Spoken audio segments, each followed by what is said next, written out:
আলী ইবনে হাতিম রাদিয়াল্লাহু তাআলা বলেন, ইয়া রাসূলুল্লাহ, আমরা তো সিজদা করিনি, আমরা তো ইবাদত করিনি, তাহলে আমরা কেমনে এদেরকে রব বানাইলাম?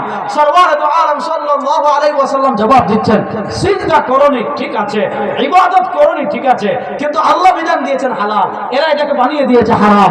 আল্লাহ বিধান দিয়েছেন হালাল, এরা এটাকে বানিয়ে দিয়েছে হারাম। আল্লাহর বিধান বাদ দিয়ে তোমরা ওই সন্ন্যাসীদের বিধান মেনেছো, আল্লাহর বিধান বাদ দিয়ে তোমরা ওই ধর্মযাজকদের বিধান মেনেছো। যেখানে আল্লাহ বিধান দিয়েছেন, আল্লাহর বিধানের বিপরীত এরা বিধান দিয়েছে।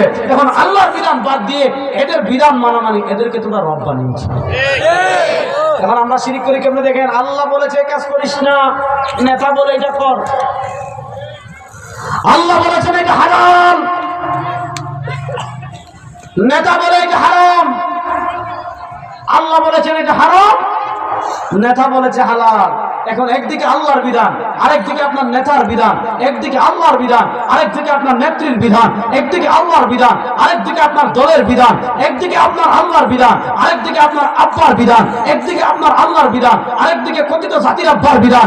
এবার যদি আপনি আল্লাহর বিধানের উপর আপনার নেতার বিধানকে প্রাধান্য দেন, এবার যদি আপনি আল্লাহর বিধানের উপর আপনার নেত্রীর বিধানকে প্রাধান্য দেন, এবার যদি আপনি আল্লাহর বিধানের উপর আপনার দলের বিধানকে প্রাধান্য দেন, আপনি যদি আল্লাহর বিধানের উপর আপনার কোন লিডারের বিধানকে প্রাধান্য দেন, আপনার আর ইহুদিদের মধ্যে কোনো পার্থক্য না।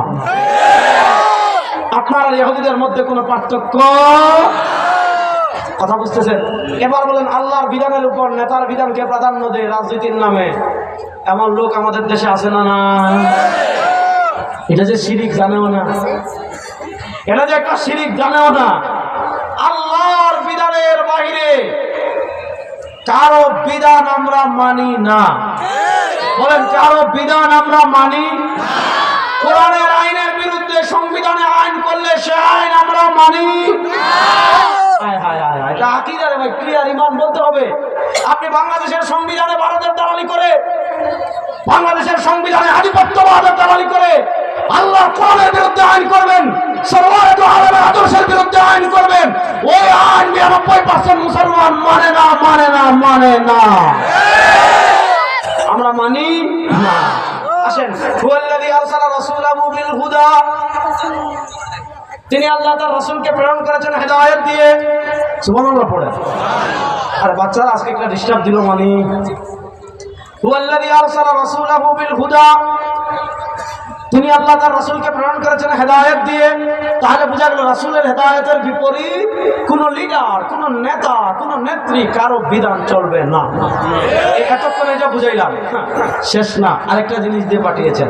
ওয়াদিনিল হক, হুয়াল্লাযী আরসালা রাসূলাহু বিল হুদা, তিনি আল্লাহ তার রাসূলকে প্রেরণ করেছেন হেদায়েত দিয়ে। ওয়াদিনিল হক, আর একটা সত্য ধর্ম দিয়ে। বলেন সেই সত্য ধর্মের নাম ইসলাম। নাম আসতে বলেন ইসলাম। সেই সত্য ধর্মের নাম।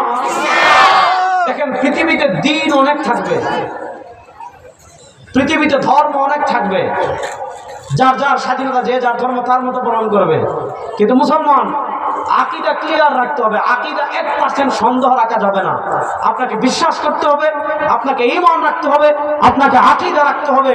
ধর্ম অনেক আছে, ইহুদি ধর্ম আছে, খ্রিস্ট ধর্ম আছে, হিন্দু ধর্ম আছে, বৌদ্ধ ধর্ম আছে, কত ধর্ম আছে। সব ধর্ম যার যার জায়গায় তারা পালন করুক, আমাদের কোনো সমস্যা নাই।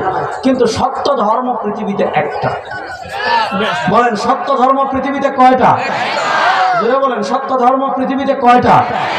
সেই সত্য ধর্মের নাম ইসলাম। জোরে বলেন সেই সত্য ধর্মের নাম। শুনেন, এবার তারা আপনাদেরকে শেখাবে। শুনেন, আমাদের সবচেয়ে বড় পরিচয় ধর্মের চেয়ে মানবতা বড়। আপনি যখন হিন্দুদের পূজার সময় আসবে, যখন দুর্গা পূজার সময় আসবে, এখন তো আর এই বছর থেকে কম হয়েছে। আপনারা আগে দেখেছেন বাংলাদেশে ইসকনের দালাল ছিল। সে দুর্গা পূজায় গিয়ে কি বলেছে জানেন? যে আমার ঈমান মৌলবাদীদের মতো এত দুর্বল না, আমার ঈমান আলেমদের মতো এত দুর্বল না, আমার ঈমান হুজুরদের মতো এত দুর্বল না, যে পূজায় নাচানাচি করলে আর পূজার প্রসাদ খেলে আর মূর্তির পিছনে নাড়াচাড়া করলে আমার ঈমান চলে যাবে। সে বলছে হুজুরদের মতো আমার ঈমান তো দুর্বল না। আমরা বলি আরে বেটা, তোর ঈমান থাকলে না যাওয়ার প্রশ্ন, তোর তো ঈমান নাই।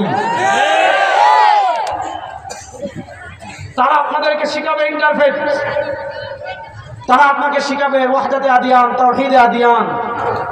তারা আপনাকে শিখাবে আন্তধর্ম। আন্তধর্ম মানে কি? ধর্মে ধর্মে কোনো সংঘাত নাই, সব ধর্ম সত্য, সুতরাং যার যার ধর্ম যার যার মতো পালন করো। আমরা বলি না, সব ধর্ম সত্য না, সত্য ধর্ম মাত্র একটা, সেটার নাম বলেন না, সত্য ধর্ম একটা, সেটার নাম, আর কোন ধর্ম সত্য না। শেষ। ইসলাম আসার পর সব ধর্ম রহিত হয়ে গেছে। এখানে আরেকটা মশালা বল, ভালো করে বুঝেন। ইসলাম যে পরিমাণ ধর্মীয় সম্প্রীতি রক্ষা করেছে, পৃথিবীতে এটা নজির নেবে, নজির নেই। ইসলাম কখনো অস্ত্র দেখিয়ে, ক্ষমতা দেখিয়ে, পাওয়ার দেখিয়ে, ক্ষমতা দেখিয়ে, সৈন্য দিয়ে, পিস্তল দিয়ে, ট্যাঙ্ক দিয়ে, তরবারি দিয়ে, বর্ষা দিয়ে, খঞ্জর দিয়ে কাউকে জোরপূর্বক মুসলমান বানানো হলে ইসলাম সাপোর্ট করে না। ইসলাম কতটুকু সাম্প্রদায়িক সম্প্রীতি রক্ষা করে, এটা সবচেয়ে বড় প্রমাণ আমাদের বাংলাদেশ। দেখেন, আমাদের পার্শ্বে আরেকটা রাষ্ট্র আছে, আছে না নাই? আমাদের দেশে মুসলমান সংখ্যা গরিষ্ঠ, হিন্দুরা সংখ্যা লঘু।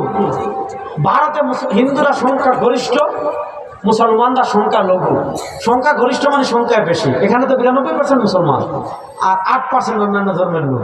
আর ভারতে হলে বেশি মুসলমান, হিন্দু বেশি, মুসলমান মাত্র 2% না কত পার্সেন্ট জানি, বলতে পারছি না সঠিকটা।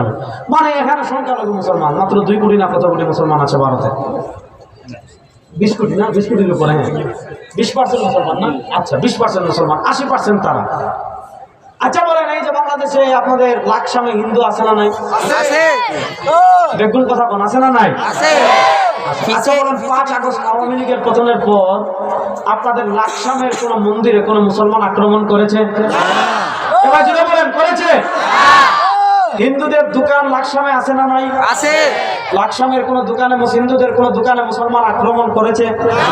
হিন্দুদের কোন জায়গা জমি মুসলমান দখল করেছে? করে না। দেখেন, এই দেশের সাম্প্রদায়িক সম্প্রীতি বুঝতে এতটুকু যথেষ্ট। 5 তারিখের পর আমরা ভয় পেয়েছিলাম আওয়ামী লীগ হিন্দু লীগ হয়ে মন্দিরে আক্রমণ করতে পারে। এটা আমরা ভয় পেয়েছিলাম যে আওয়ামী লীগ হিন্দু লীগ হয়ে মন্দিরে আক্রমণ করে এদেশের সাম্প্রদায়িক দাঙ্গা লাগাতে পারে। পৃথিবীর ইতিহাসে এমন নজির নাই। বাংলাদেশের মুসলমানরাই মন্দির পাহারা দিয়েছে। এর বিপরীত ভারতের অবস্থা দেখেন, সেখানে বাবরি মসজিদকে ভেঙে তারা রাম মন্দির বানিয়েছে, শত শত মসজিদকে তারা গুড়িয়ে দিয়েছে, সাম্প্রদায়িক দাঙ্গা তৈরি করে। এই নরেন্দ্র মোদী গুজরাটের কসাই, এই গুজরাটের কসাই নরেন্দ্র মোদী গুজরাটে অসংখ্য মুসলমানকে হত্যা করেছে, দিল্লিতে হত্যা করেছে, আসামে হত্যা করেছে, কাশ্মীরে করেছে, সিকিমে করেছে, হায়দ্রাবাদে করেছে, চেন্নাইয়ে করেছে। সারা ভারত আজকে মুসলমানের রক্তে ভেসে যাচ্ছে। মসজিদ ভেঙে তারা মন্দির বানাচ্ছে। কিছুদিন আগে দেখলাম আমাদের এই যে মঈনুদ্দিন চিশতি রহিমাহুল্লাহর মাজার, ওখানে নাকি আগে মন্দির ছিল, এটা ভাঙ্গার কথা বলছে। আপনি দেখেন ভারতের সাম্প্রদায়িক অবস্থা দেখেন। আমাদের বাংলাদেশে হিন্দুরা মায়ের কোলে সন্তান যেমন নিরাপদ, বাংলাদেশের মুসলমানদের কাছে হিন্দুরা ততটা নিরাপদ। এখানে একটা সাম্প্রদায়িক দাঙ্গা হয় না, এখানে মুসলমানদের ঘরবাড়িতে আক্রমণ করা হয় না।